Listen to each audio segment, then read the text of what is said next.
Le visage du juge était à ce moment dévoré par son regard épouvanté.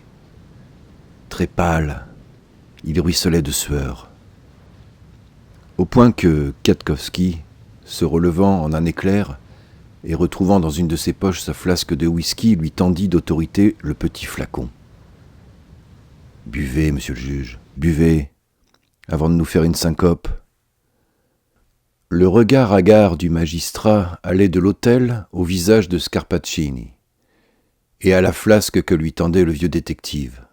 « Buvez, monsieur le juge, » approuva doucement le commissaire, l'encourageant du chef. Martin marqua un temps d'hésitation, puis saisit la fiole et la porta à ses lèvres. Il but une gorgée, croisa le regard du commissaire et en but une seconde, plus généreuse cette fois. Il rendit le flacon métallique au vieux détective avec reconnaissance.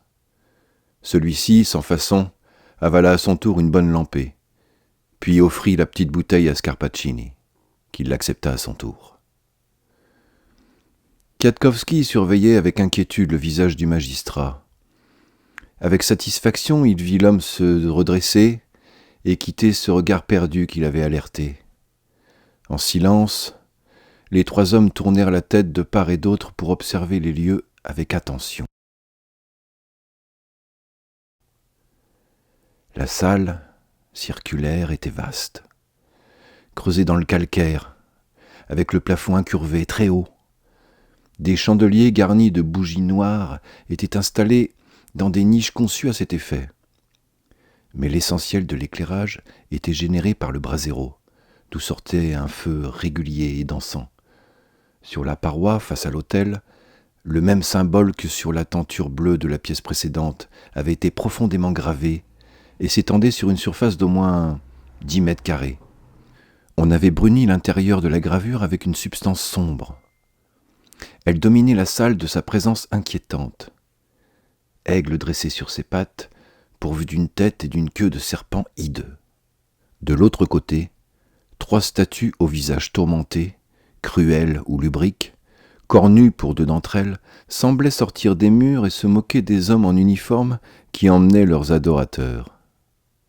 Sculptée à même la paroi, elle présiderait encore la sinistre caverne bien longtemps après le départ des forces de l'ordre. « C'est un temple, une chapelle, » murmura Kwiatkowski. « Un temple pour qui ?» demanda le juge. « Une secte ? Un culte satanique ?» Sur le lutrin, à la tête de l'autel, était posé un livre, ouvert sur un texte en latin. À proximité, sur un écrin de velours rouge, une dague tranchante, effilée, finement décorée d'une tête de serpent effrayante, attendait l'heure de remplir son office. Scarpaccini enfila ses gants et saisit l'ouvrage ouvert sur le lutrin. Le symbole sur le mur était reproduit, accompagné d'une inscription en latin. « Cyrus ordonum liberum » l'ordre de Cyrus, traduisit le commissaire pensivement. Un peu plus tard. « Ceux-là sont au trou, professeur, et pas près d'en sortir, » murmura Myriam calmement. Le Canadien la fixa un instant. « Êtes-vous sûre, jeune fille ? D'après mon expérience, ces gens-là ont bien souvent des appuis très solides. » Nous avons pu constater ça, en effet. L'enquête a d'abord bien failli être étouffée, approuva Kwiatkowski. Mais, ajouta-t-il avec une lueur de fierté dans les yeux, il semblerait que nous ayons trouvé le moyen de négocier avec le gouvernement français. Nous avons un moyen de pression. Nous ne leur avons pas laissé le choix. L'affaire ira jusqu'au bout. Vadeboncoeur leva la tête un instant et observa le détective. « C'est votre fameuse affaire française, n'est-ce pas ?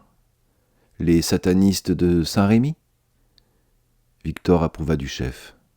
Le professeur hocha la tête aussi et se replongea dans l'examen des clichés. Sur les suivants, la panique était palpable chez les criminels, entourés par les policiers qui envahissaient l'espace. « Ça se peut pas », murmura sourdement le vieil homme. « C'est la première fois, vous savez, la première fois en 8 siècles que ces gens-là sont découverts ainsi sur le vif. La première fois qu'ils sont confondus et qu'on va enfin leur réclamer des comptes. Vous réalisez ça ? Mon père et tellement d'autres avant lui en sont devenus fous alliés, sans pouvoir rien y faire. Et aujourd'hui ? Abandonnant un instant ses photos, Joachim Vadeboncoeur joignit les mains devant son visage, regarda vers le ciel et, sans chercher à les dissimuler, laissa couler de ses yeux de grosses larmes lourdes le long de ses joues.